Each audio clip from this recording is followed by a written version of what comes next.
Welcome back to A View to a Grill. I'm Johnny. Today we're going to be doing tomahawk pork chops using the all-new MeatStick 4X. The first thing we're going to need to do is set up our Weber kettle. We're going to start by cleaning the Weber kettle. We're going to use our CitraSafe grill cleaner, spray it on, then we'll let it sit for a few minutes to loosen up all this grime. Then we'll just scrub it off and wipe it off. Next, we'll just clean off our old charcoal. Now, if you have a slow and sear, you can either move your charcoal back and forth like this, or you can just pick up the whole slow and sear and shake out all of the ash and smaller pieces of charcoal. Now we can get our slow and sear back in, and I like to set them up right at the edge of these tabs. I just feel like I get to use all of the searing area of the slow and sear when I do this. We're looking good so far. We'll get the door open so that the slow and sear is ready to receive that lit charcoal, but I'm not going to start the fire yet. It's now time to put together our rub. For the rub, we're going to need some freshly ground black pepper, some Italian seasoning, some dried rosemary, some salt, and granulated garlic. In a bowl, I'll put in 2 tablespoons of salt, a teaspoon of Italian seasoning, half a teaspoon of dried rosemary, half a teaspoon of granulated garlic. Now let me introduce you to the Man Kitchen pepper cannon. When this thing grinds pepper, it really grinds a lot of pepper. We'll get the Man Kitchen pepper cannon set to a coarse grind, and then put the little pepper cup back on, and now just grind some pepper right into the pepper cup. And it won't be long until you had about a tablespoon of freshly ground coarse pepper. Now we can get that into the bowl with all of our other ingredients, give that a quick stir, and when you're done, you should have a rub that looks like this. Now let's prepare our tomahawk pork chops. Now take a look at these pork chops. These things are beautiful, and I'm going to tell you, the best eating part of these pork chops are right along this bone right here. All of that fat is incredible. Now the loin is good, but this part is better. Now both of these pork chops look pretty good, so I'm not going to do anything to them because the guys over at HEB have already done a fine job. We're going to start by drizzling a little bit of olive oil on the tomahawk pork chop. Now we can brush that olive oil out as evenly as we can on the pork chop. And then once we've done that, we'll go ahead and moderately season these with the rub we made, making sure we get the sides as well. Now we can turn that pork chop over and repeat the whole process. And then when I was done, I had some pork chops that look like this. And notice I did not go super heavy on the seasoning. Now we're going to let those pork chops set up. Now I'm going to go ahead and start our fire. Since I have some leftover charcoal already in the slow and sear, I'm only going to fill up my chimney starter about 2/3 of the way. We'll light up our fire starter and then get the chimney right on top of that. While the chimney starter is getting started, let's go ahead and make our rosemary and garlic olive oil. For the flavored oil, I'm going to be using fresh rosemary and fresh garlic. I'm just going to peel off the leaves of the rosemary and then give those leaves a rough chop.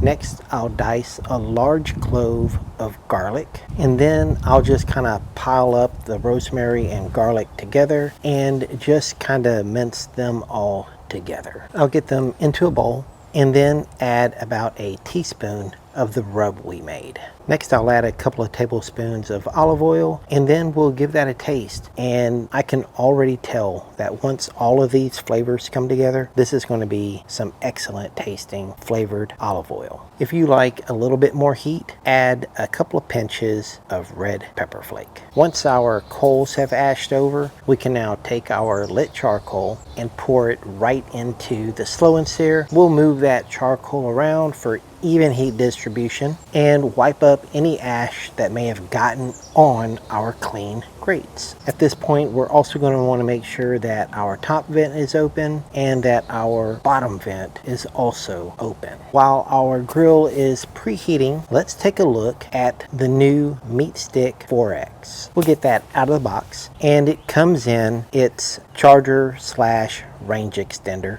And here's a look at the probe up close. The MeatStick 4X has 4 temperature sensors, 1 for the ambient temperature and 3 for the internal temperature of your protein. This probe is wireless and controlled by your smartphone app. To set it up, all you need to do is download the app, and then once you have the app downloaded, you'll follow the on-screen instructions carefully. Once the app has found your meat stick, you can then set up your cook. I'm going to choose grilling as my type of cook. Next, I'll choose pork chops, and then you see the pork chop settings on the screen. I like my pork chops at 145 degrees, so I'm not going to adjust any of the settings. I'll go ahead and touch next so it can set up the cook. Once the app has set up my cook, it then instructs me to insert the thermometer probe. I'll go ahead and insert the thermometer probe as instructed. I got this warning that says I'm on silent mode, but I'm good with that.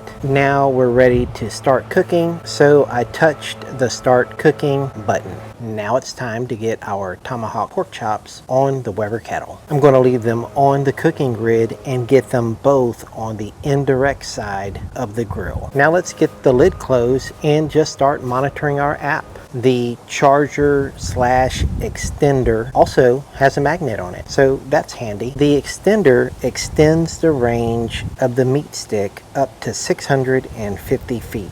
I'm recording my screen, so in this shot, I just sped up the progression of the cook. Now once we reached an internal degrees of 80 degrees, I decided to go ahead and baste my pork chops with the flavored oil. To manage my protein, I'm going to be using the Lamson fork from their barbecue tool line. If you like some Lamson barbecue tools for yourself, check out the link and discount code in the description below. We'll get those turned over and baste the other side as well. Now that we're done basting, we can close our lid and check out the app. And just in that time, the internal temperature has gone up 8 degrees. We're looking good. And at 100 degrees, I want to point out this area on the screen right here. The MeatStick 4X will also predict when it thinks your protein will be fully cooked. It has not filled in this area yet because it hasn't gotten enough data to make that prediction. We're now at 100 degrees of internal temperature, so I'm going to go ahead and start getting color on these Tomahawk pork chops. I'll use my Lamson fork to move them over to the direct heat. And at this point, color on your pork chop is completely up to you. Some people like their color to be very light, not a lot of char. And some people, like me, I want to get these things pushed to the edge of almost being burnt because I like a lot of char flavor on my pork chops. So as I'm giving these pork chops color, I'm just going to keep moving them around. I'm not going for the cross section hash marks, but if they happen, they happen. But that is not my goal. I am strictly going by color. If we just glance over, I notice that the time remaining portion on the screen just now showed up. So let me show you the point when the MeatStick 4X had enough data to start projecting the end of the cook. So right here in the 104 degree range, the MeatStick 4X decided that it had enough data to estimate that this cook was going to take another 15 minutes. So one of the things that you're going to have to notice while you're grilling are these flare-ups. Here you can see that the right side is hotter than the left side. So these are grilling cues that you need to notice in order to manage the color of your pork chops. What I decided to do is rotate my pork chops. We're just going to take the pork chop on the right, move it to the left, the pork chop on the left, move it to the right, so that both pork chops get a chance to have that extra heat on the right side. And then we just kept moving those around until we got to the color I liked. Now, the pork chops have not gotten to their target internal temperature yet, so we're going to finish these off on the indirect side of the grill. So now all we have to do is get the lid closed. There's really nothing for us to do until they reach about 140 degrees. Once these pork chops have reached 140 degrees, our app has alerted us and it suggests to remove them from the grill and let the carryover heat take them the rest of the way to 145 degrees, which is our target temperature. We have the pork chops off. Now we're just going to shut down our Weber kettle. We're going to close the top vent and the bottom vent. Now take a look at these pork chops. And here's a serious question.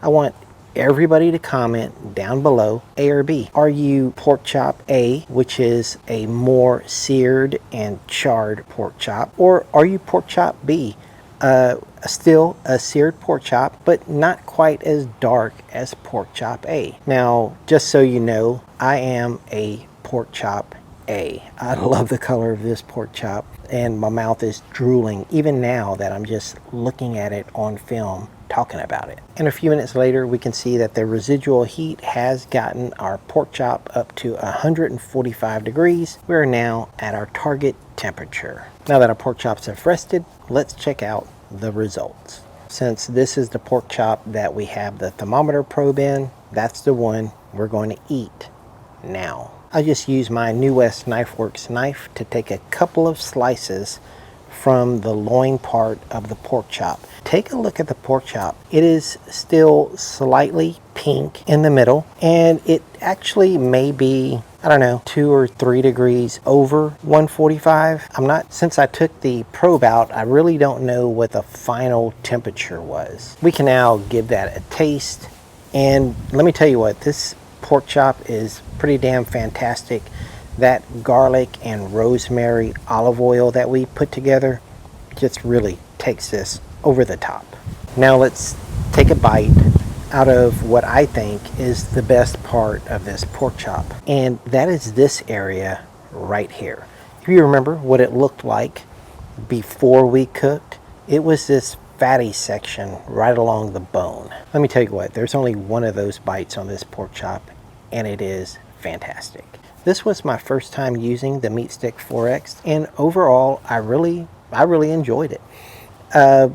Especially the aspect of me being able to show you the progression of a cook with the graph. I really do like that part, and you're probably going to be seeing a little more of the MeatStick 4X on my channel. Now, if you haven't already subscribed to View to a Grill, I'm thinking you need to do that right now.